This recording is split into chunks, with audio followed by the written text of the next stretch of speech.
વર્ષ 2026ના જુલાઈથી લઈ અને ડિસેમ્બર સુધીના આગામી 6 માસ તમારા માટે કેવા રહેશે એ વિગતવાર આપને જણાવીશું. તુલા રાશિના જાતકો માટે જુલાઈથી ડિસેમ્બર સુધીનો સમયગાળો ખૂબ જ ખાસ રહેવાનો છે. તમારી રાશિ પર સકારાત્મક અસરો અનુભવાશે.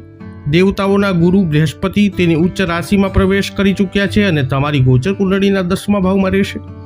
વધુમાં શનિની સ્થિતિ 6ઠા ભાવમાં છે. પરિણામે કારકિર્દી અને વ્યવસાયમાં પ્રગતિની શક્યતાઓ છે. રોજગાર શોધનારાઓને પણ સફળતા મળી શકે છે. તમારા વરિષ્ઠ લોકો સાથે સારા સંબંધો વિકસી શકે છે. તો ચાલો વિગતે જાણી લઈએ કે જુલાઈથી લઈ અને ડિસેમ્બર સુધીનો સમયગાળો તુલા રાશિના જાતકો માટે કેવો રહી શકે છે. શરૂઆત કરીએ કારકિર્દીથી. તો કારકિર્દી જુલાઈથી લઈ અને ડિસેમ્બર સુધીના સમયગાળામાં કેવી ચાલશે? તો તુલા રાશિના જાતકો માટે આગામી મહિનાઓ કારકિર્દીના મોરચે સકારાત્મક અસર કરી શકે છે. 10મા ભાવમાં ગુરુનું સ્થાન એ તમારી નોકરી, વ્યવસાય અને પ્રતિષ્ઠામાં ઝડપી વૃદ્ધિ લાવી શકે છે. બેરોજગાર જાતકોને રોજગાર મળી શકે છે. વધુમાં 6ઠા ભાવમાં કર્મશક્તિ શનિ પગાર વધારો, પ્રમોશન અને વૃદ્ધિ લાવી શકે છે. વિદેશી કંપનીઓ અને બહુરાષ્ટ્રીય સંસ્થાઓમાં કારકિર્દીની તકો ઊભી થશે, જે તમારા કારકિર્દીને નોંધપાત્ર રીતે વેગ આપી શકે છે. રાહુની 5મા ભાવમાં ઉપસ્થિતિ ઇન્ટરવ્યૂ અને સ્પર્ધાત્મક પરીક્ષાઓની તૈયારી કરનારાઓ માટે સફળતા દર્શાવે છે. વધુમાં બીજા અને 10મા ભાવ પર રાહુનો પ્રભાવ કારકિર્દીમાં ઝડપી પ્રગતિ તરફ દોરી શકે છે. સર્જનાત્મકતાના ક્ષેત્ર નોંધપાત્ર લાભો પ્રાપ્ત થઈ શકે છે. આ સમયગાળા દરમિયાન તમારું મનોબળ ઊંચું રહેશે. તમને કાર્યસ્થળ પર સાથીદારો તરફથી સમર્થન મળી શકે છે, જે તમને પ્રોજેક્ટ્સમાં સફળતા પ્રાપ્ત કરવામાં મદદ કરી શકે છે. ઉપરી અધિકારીઓ સાથેના સંબંધોમાં સુધારો થઈ શકે છે. નાણાકીય સ્થિતિ આગામી 6 માસમાં કેવી રહેશે? તો 2 જૂનથી 10મા ભાવમાં ગુરુનું ઉચ્ચ સ્થાન એ તમારી નાણાકીય પરિસ્થિતિ પર સકારાત્મક અસર કરશે. જો તમે બેંક કે અન્ય કોઈ જગ્યાએથી લોન લેવા માંગતા હો તો તમને સફળતા મળી શકે છે. આવકના નવા સ્ત્રોત ખુલી શકે છે. તમે જમીન, મકાનો અને વાહનની ખરીદી કરી શકો છો. ઓક્ટોબરમાં ગુરુનો સિંહ રાશિમાં પ્રવેશ તેને તમારા 11મા ભાવમાં લાવી દેશે. તેથી મિલકત, જમીન અથવા કોર્ટ સિસ્ટમ સંબંધિત કોઈ પણ ચાલી રહેલા મુકદ્દમા તમારા પક્ષમાં આવી શકે છે. તમારી ઘણી ઈચ્છાઓ પણ આ સમય અવધિમાં પૂર્ણ થઈ શકે છે.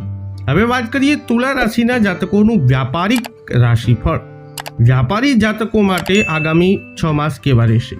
તો તુલા રાશિના લોકો તેમના વ્યવસાયમાં સકારાત્મક પરિણામોનો અનુભવ કરી શકે છે. આ નવો સાહસ શરૂ કરવા માટે સારો સમય હોઈ શકે છે. તમારા વ્યવસાયનો વિસ્તાર કરવાથી પણ લાભ થઈ શકે છે. તમે તમારી વ્યૂહરચના દ્વારા કોઈ મોટો સોદો અથવા પ્રોજેક્ટ સુરક્ષિત કરી શકો છો. વ્યવસાય દ્વારા તમારી નાણાકીય સ્થિતિ પણ મજબૂત થઈ શકે છે. 6ઠા ભાવમાં શનિ અને ગુરુના પ્રભાવના કારણે તમે તમારા વિરોધીઓ અને સ્પર્ધકો પર પ્રભુત્વ મેળવી શકો છો, જેનાથી તેમના પ્રયત્નો નિષ્ફળ થઈ શકે છે. હવે વાત કરીએ તુલા રાશિના વિદ્યાર્થીઓની. તુલા રાશિના વિદ્યાર્થીઓને તેમના શૈક્ષણિક કારકિર્દીમાં નોંધપાત્ર સફળતા મળી શકે છે. સર્જનાત્મક ક્ષેત્રોમાં સામેલ લોકો માટે આ સમયગાળો ખાસ કરીને શુભ રહેશે. તમે તમારી પ્રતિભા અને ક્ષમતાઓ દ્વારા નોંધપાત્ર સફળતા પ્રાપ્ત કરી શકો છો. જો તમે કોઈ સ્પર્ધાત્મક પરીક્ષા કે સ્પર્ધામાં ભાગ લઈ રહ્યા છો તો ભવિષ્યમાં તમને ફાયદો થઈ શકે છે. તમારી એકાગ્રતા અને મનોબળમાં વધારો થશે. રાહુની સ્થિતિ અચાનક ફેરફારો અને નવી દિશાઓ સૂચવે છે. તેથી અભ્યાસ કે કારકિર્દી સંબંધિત નિર્ણયો વિચારપૂર્વક અને સાવધાનીપૂર્વક લેવા જોઈએ.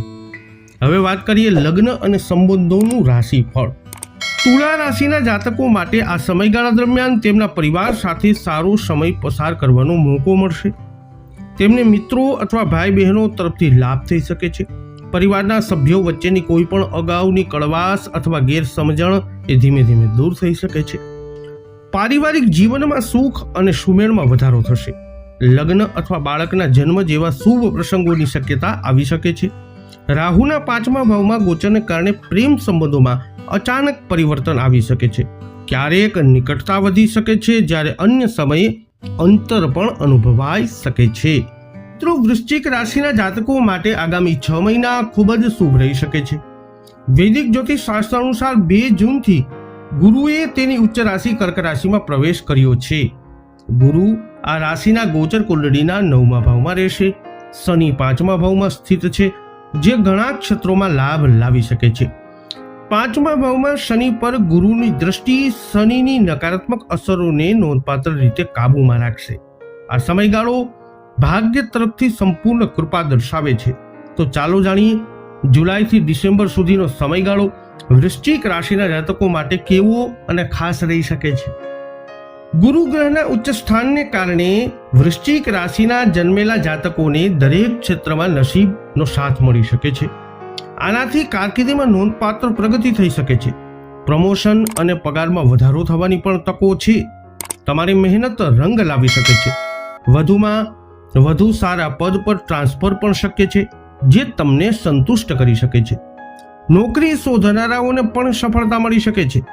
લેખન, સાહિત્ય, કલા, સંગીત, સિનેમા અથવા અન્ય સર્જનાત્મક ક્ષેત્રો સાથે સંકળાયેલા લોકોને નોંધપાત્ર ફાયદો થઈ શકે છે. તમને તમારા સાથીદારો તરફથી સંપૂર્ણ સમર્થન મળી શકે છે, જેનાથી તમે તમારી મહેનત અને સમર્પણનું સંપૂર્ણ ફળ મેળવી શકો છો. આ 6 મહિના નેટવર્કિંગ, સર્જનાત્મક અભિવ્યક્તિ અને વ્યક્તિગત વિકાસ માટે અત્યંત અનુકૂળ રહેશે. નવેમ્બર અને ડિસેમ્બર વચ્ચે ગુરુ સિંહ રાશિમાં પ્રવેશ કરશે અને તમારી ગોચર કુંડળીના 10મા ભાવમાં પ્રવેશ કરી જશે. આનાથી તમારી નોકરીમાં ફેરફાર, સ્થાનાંતર અથવા નવી નોકરીની તકો મળી શકે છે. હવે વાત કરીએ વૃશ્ચિક રાશિના જાતકો માટે નાણાકીય સ્થિતિ આગામી સમયમાં કેવી રહેશે. તો અનુકૂળ ગ્રહોની સ્થિતિના કારણે તમારી નાણાકીય સ્થિતિ પર સકારાત્મક અસર પડશે. આવકના નવા સ્ત્રોત ખુલી શકે છે. તમે તમારા કારકિર્દી અને વ્યવસાય દ્વારા નોંધપાત્ર રકમ કમાવામાં સફળ થઈ શકો છો. વધુમાં જમીન, મકાનો અને વાહનો સંબંધિત બાબતોમાં લાભ થવાના સંકેતો છે. મિલકત ખરીદવા અને વેચવાથી પણ તમને નોંધપાત્ર નફો મળી શકે છે. તમે દેશની અંદર કે વિદેશમાં મુસાફરી કરી શકો છો.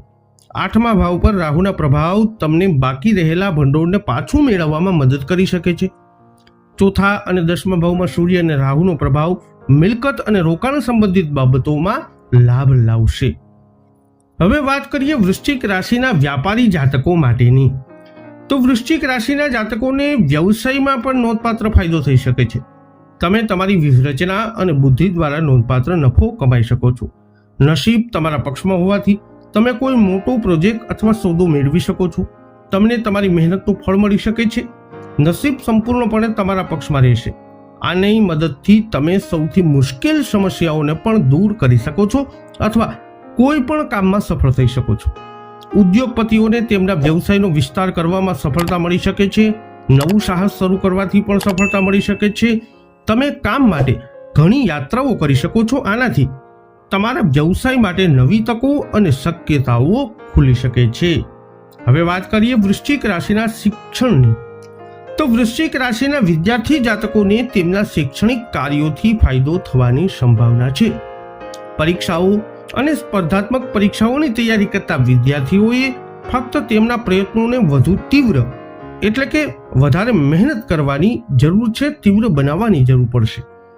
તેમની સખત મહેનતથી સકારાત્મક પરિણામો મળવાની સંભાવના છે. ઉચ્ચ શિક્ષણ મેળવનારા તેમના સપના પણ પૂર્ણ થઈ શકે છે. અંતમાં વાત કરીએ લગ્ન અને પારિવારિક જીવનની. તો વર્ષ 2026ના બાકીના મહિનાઓ તમારા વૈવાહિક અને પારિવારિક જીવન માટે પણ અનુકૂળ રહેશે. પારિવારિક વાતાવરણ સુખદ રહેશે અને ઘરમાં ઉત્સવનું વાતાવરણ બની શકે છે. અપરિણિત વૃશ્ચિક રાશિના જાતકોને લગ્નની પ્રબળ શક્યતાઓ છે. જો તમે પ્રેમ સંબંધમાં કોઈની સાથે છો તો તે લગ્નમાં ફેરવાય તેવી પણ શક્યતા છે. કેટલાક લોકો નવા પ્રેમ સંબંધો પણ આ સમય અવધિમાં શરૂ કરી શકે છે.